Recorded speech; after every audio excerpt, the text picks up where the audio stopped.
So what's the thing that you do in your partnership, in your relationship, or if you're not in partnership, like, whoever's significant in your life, whoever your person is that you're, in constant dynamic with.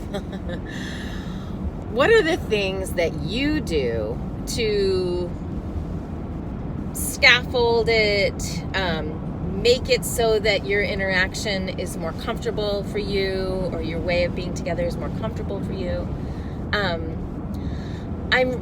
I think I've always known that I do scaffolding in my partnership, that I in many ways have been my husband's unused voice for the last decade.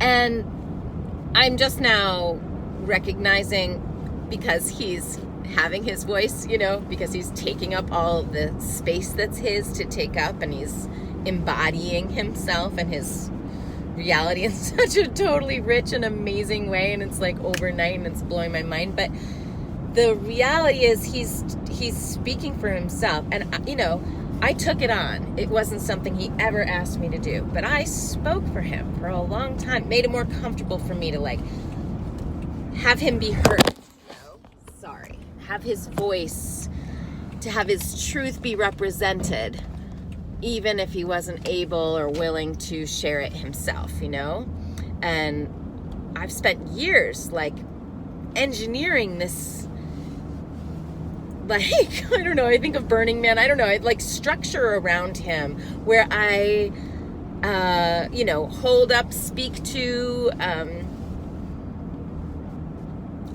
it's been for my own comfort, it's not like I did that for him to be heard. I did it because it was uncomfortable to have this known experience of his truth that nobody else knew, and it looked like something else. What was being communicated was something other than what was true, and so I wanted to help. There I go, helping. Anyway, that whole freaking facade is no longer required. It was never required, right? But I've certainly felt like it was. I lived like I needed to do those things for more than a decade, for myself, for my own sense of comfort, for what seemed to be his well-being. I was trying to caretake him, and now none of that is required, right? He's going to say all the things he needs to say, and it's natural. It's not just easy, it's natural for me to just let him take up his space and not fill it for him, for me.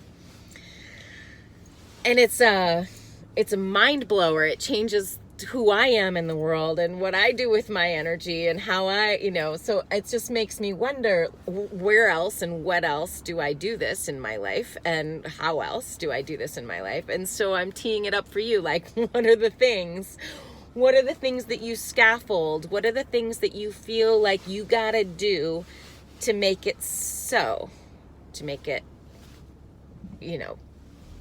something you can swallow, to make it something you can sit with, to make it something you like or enjoy more, or I'm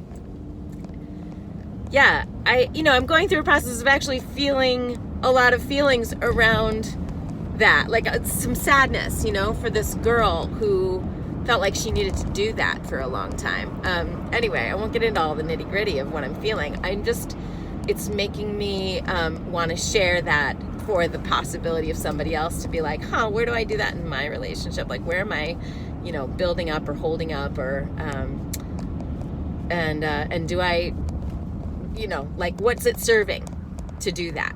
Who's it serving? What's it serving? And, I don't know. I have lots of wise friends, but I have one really wise friend who, is often nudging me well, if you do that for him, then he doesn't get to do it for himself, right? And so you're kind of cheating him out of his own opportunity to grow and experience. And I'm like, yeah, I know, but he's not going to do it, so I'm going to do it.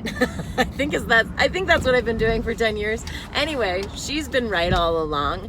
I haven't been able to trust or something, or whatever. Here we are. He's stepping in. I get to step out, and it's blowing my mind, all the things. It's blowing my mind. So I don't know. You got something like that going on in your world, and would you be willing to share? Because I'd be interested to hear. Happy Monday. Ciao for now.